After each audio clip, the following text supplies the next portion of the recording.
फडणवीस के नाम की। बता दें कि फडणवीस भाजपा विधायक दल के नेता चुने गए हैं। ये बता दें कि देवेंद्र फडणवीस अब महाराष्ट्र के सीएम होंगे। कई दिनों से उनके नाम पे चर्चा चल रही थी और ये कयास लगाए जा रहे थे कि देवेंद्र फडणवीस मुख्यमंत्री हो सकते हैं महाराष्ट्र के, जिसके नाम पर आज मोहर लग गई।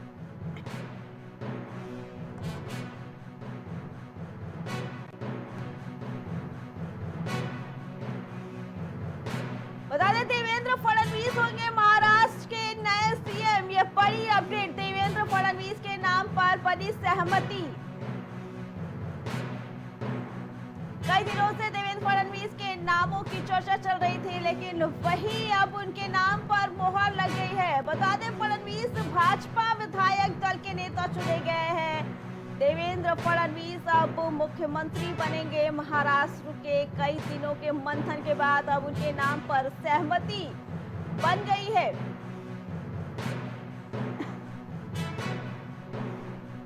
कई दिन से उनके नाम का मंथन चल रहा था उनके नाम पर, तो वही बीजेपी विधायक दल के नेता चुने गए हैं देवेंद्र फडणवीस।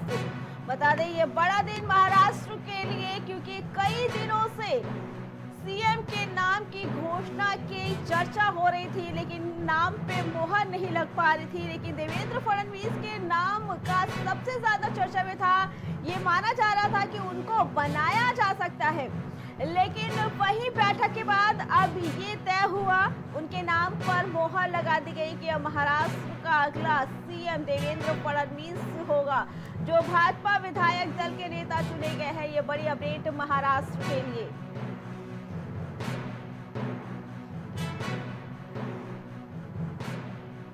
कई दिनों के उथल पुथल के बाद कई दिनों से कयास लगाए जा रहे थे। जिन नामों की चर्चा चल रही थी उसमें सबसे ज्यादा नाम देवेंद्र फडणवीस का, क्योंकि देवेंद्र फडणवीस के नाम पर कहीं न कहीं सियासतदानों के साथ साथ महाराष्ट्र की जनता भी इसी नाम को मोहर लगा रही थी। जनता का भी ये कहना था देवेंद्र फडणवीस को बनाया जाए मुख्यमंत्री, क्योंकि छवि उनकी ऐसी है।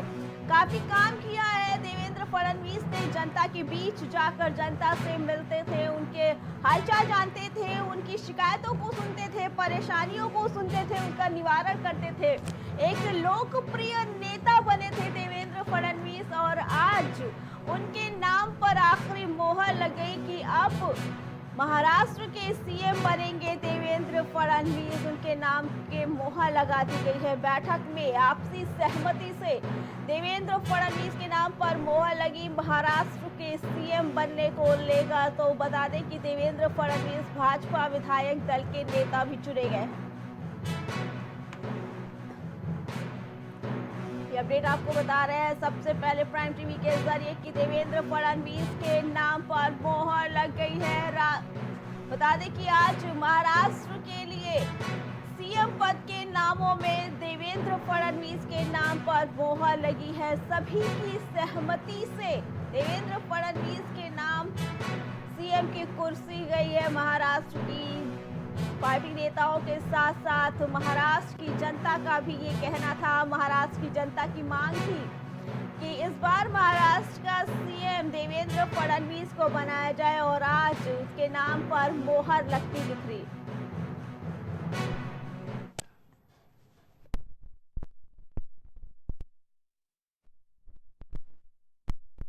देखिए इसी पे आगे चर्चा के लिए हमारे साथ भाजपा प्रवक्ता विकास पांडे हमारे साथ जुड़ चुके हैं। विकास जी, एक बड़ी उपलब्धि और एक बड़ा फैसला आज महाराष्ट्र के सीएम के नाम पे, फाइनली देवेंद्र फडणवीस के नाम पे आज मोहर लग गई, जो कयास भी लगाए जा रहे थे। क्या कहना है इसके बारे में? महाराष्ट्र के विधायक दल के नेता चुने जाने पर श्रीमान देवेंद्र फडणवीस जी को बहुत बहुत बधाई, शुभकामनाएं।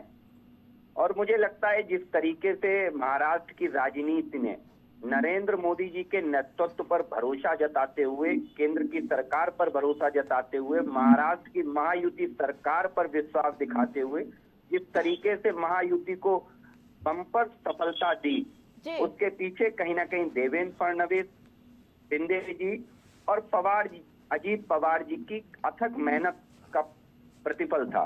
और जी। मुझे लगता है कहीं ना कहीं सबसे बड़े राजनीतिक दल होने के नाते मुख्यमंत्री पद पर सबसे प्रबल दावेदारी भारतीय जनता पार्टी की थी, जिसे महायुति के सारे नेताओं ने सहर्ष स्वीकार किया। इसके लिए महायुति के सारे नेताओं का बहुत बहुत धन्यवाद। देवेंद्र फडणवीस जी को बड़ा लंबा अनुभव है और जी। उनके मुख्यमंत्रित्व काल में महाराष्ट्र ने प्रगति के नए आयाम लिखे।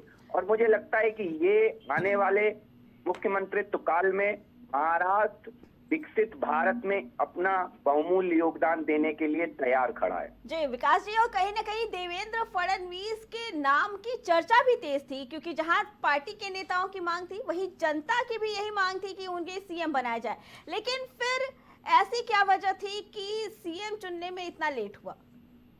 देखिए, कहीं ना कहीं जब परिवार हमारा बड़ा है तो परिवार के सारे सदस्य बैठ करके निर्णय करते हैं जी। और ये मान लीजिए कि महायुति के गार्जियन के रूप में, अभिभावक के रूप में सारे नेताओं में, चाहे वो अजीत पवार हो, चाहे वो एकनाथ शिंदे जी हो और चाहे भारतीय जनता पार्टी का एक एक कार्यकर्ता हो, उसके अभिभावक के रूप में माननीय नरेंद्र मोदी जी का निर्णय सर्वमान्य होता है। और शायद यही कारण है कि नरेंद्र मोदी जी ने अपने निर्णय जब दिया और उसके बाद महायुति के सारे नेताओं ने सहर्ष इसे स्वीकार किया।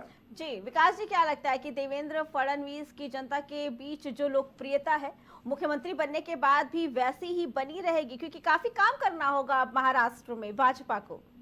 देखिए, महाराष्ट्र की बहनों की कल्याण की बात हो, चाहे महाराष्ट्र के युवाओं की बात हो, देवेंद्र फडणवीस जी एक नया आयाम लिखेंगे भारतीय जनता पार्टी के कार्यकर्ताओं के बीच, चाहे महाराष्ट्र की जनता के बीच।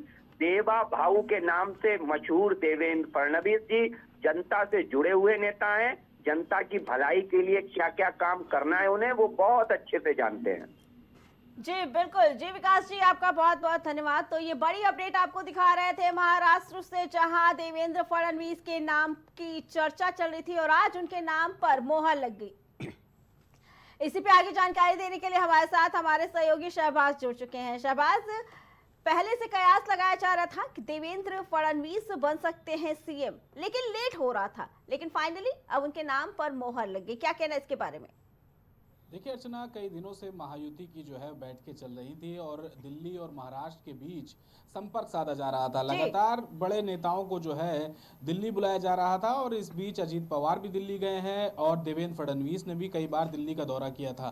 ये माना जा रहा था कि लगभग देवेंद्र फडणवीस को ही महाराष्ट्र की इस बार कमान सौंपी जाएगी, क्योंकि एकनाथ शिंदे ने जब प्रेस कॉन्फ्रेंस की थी, आपको याद होगा, प्रेस कॉन्फ्रेंस में बहुत हद तक तस्वीरें साफ हो गई थी, क्योंकि एकनाथ शिंदे की तरफ से साफ तौर पर यह कह दिया गया था कि मुझे बीजेपी का सीएम मंजूर है। यानी कि बीजेपी का सीएम तो एकनाथ शिंदे को मंजूर है, यानी कि एनसीपी का अगर अजीत गुट का कोई नेता चुनकर आता है तो वो उसकी मुखालफत कर सकते थे।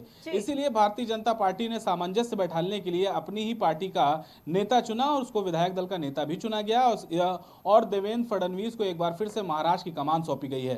देवेंद्र फडणवीस को कई मान के चल रहे थे सभी लोग कि इस बार महाराष्ट्र में उनको बागडोर संभाली जाएगी, उनको दी जाएगी, क्योंकि पुराने नेता हैं और पूर्व मुख्यमंत्री भी रहे हैं और कई महाराष्ट्र की सियासत का उनको काफी ज्ञान भी है।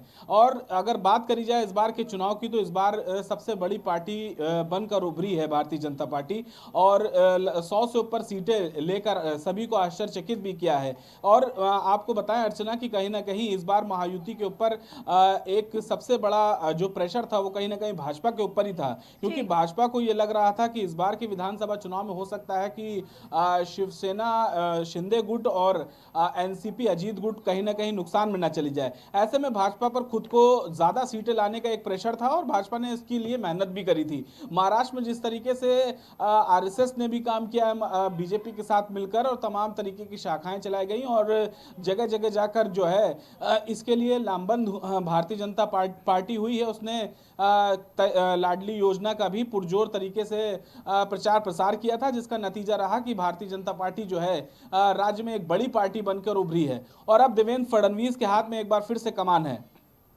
जी शहबाज, क्या लगता है कि सीएम बनने के बाद अब देवेंद्र फडणवीस की राह कितनी मुश्किल होगी, क्योंकि जनता के बीच भी उनकी काफी अच्छी लोकप्रियता रही है, जनता की मांग थी उन्हीं को सीएम बनाने की। ऐसे में क्या चुनौतियां आ सकती है या कैसे उन्हें काम करना होगा?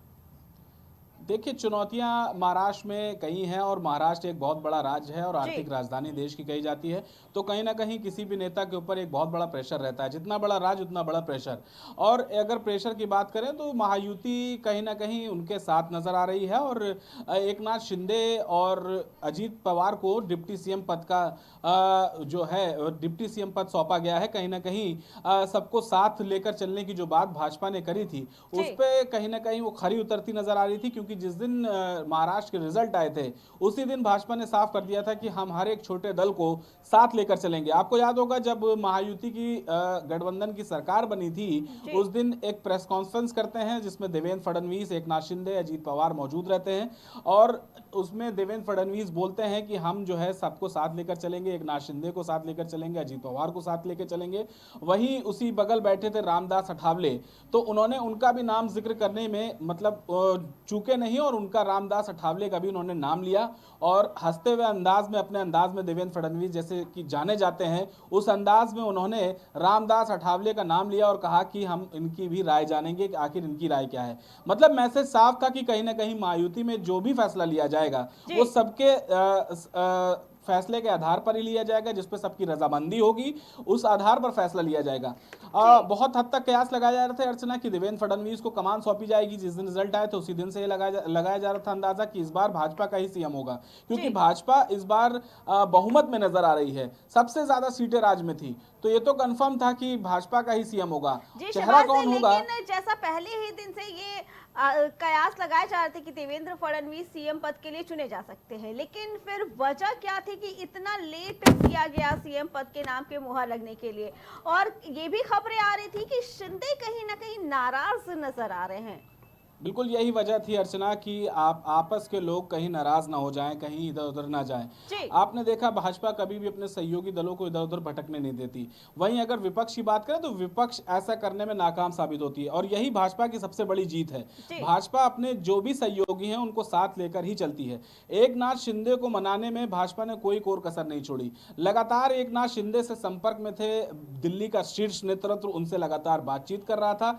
एक बार बीच में एकनाथ शिंदे ने सीएम पद को लेकर ये बोला था कि मैं सीएम नहीं बनना चाहता, लेकिन महाराष्ट्र की जनता मुझे सीएम बनते देखना चाहती है। यानी कि कुछ ना कुछ मामला चल रहा था जहां पेच फंसा हुआ था, लेकिन उसमें बीजेपी जो है सफलता हासिल करते हुए एक बार फिर से महाराष्ट्र में देवेंद्र फडणवीस के हाथ में कमान है और महाराष्ट्र में जिस तरीके से कार्य करेगी वो देखने योग्य बात होगी। जी शहबाज, लेकिन क्या विपक्ष एक जो कयास लगा रहा था, जो ये अफवाहें उड़ाई जा रही थी कि अंतर कलह चल रहा है भाजपा के गठबंधन के अंदर, क्या लगता है कि अब सीएम पद का जो नाम घोषित हो गया है इसके बाद उन पे विराम लगेगा या अभी भी अंतर कलह की चर्चा चलती रहेगी?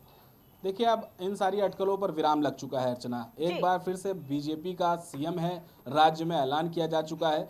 अब महायुति की 3:30 बजे बैठक होगी लगभग और उस बैठक में तमाम तरीके के फैसले लिए जाएंगे। शपथ ग्रहण समारोह लगभग कल का मुकर्रर किया गया है और वहां पर उसकी तैयारियों को लेकर महायुति आगे अपनी बैठक में किस तरीके से करना है, कार्यक्रम क्या करना है और किन लोगों को बुलाना है, इस पर चर्चा करेगी और आने वाले दिनों में सरकार कैसे चलानी है और सरकार में किन किन लोगों को जगह देनी है, किसको कैबिनेट का कौन सा पद देना है, किसको किस तरीके से संभालना है, इन सारी चीजों पर चर्चा होगी। हालांकि इस सीएम पद की रेस कहीं ना कहीं भाजपा जीतती हुई नजर आई और देवेंद्र फडणवीस एक बार फिर से महाराष्ट्र के नए सीएम के रूप में सबके सामने हैं।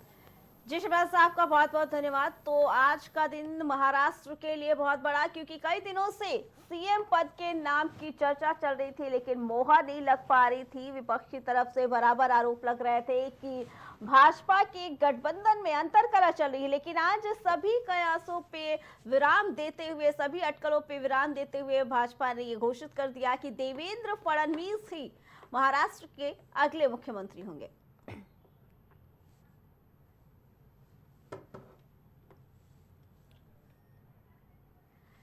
बता दें कि महाराष्ट्र के लिए ये बड़ी अपडेट की देवेंद्र फडणवीस के नाम पे मोहर लग गई है कि अब वो मुख्यमंत्री पद पर रहेंगे और जनता की ये मांग, साथ ही बता दें कि भाजपा के साथ जुड़े सभी पार्टियों को आपसी सहमति से इस नाम पे मोहर लगी कि अब देवेंद्र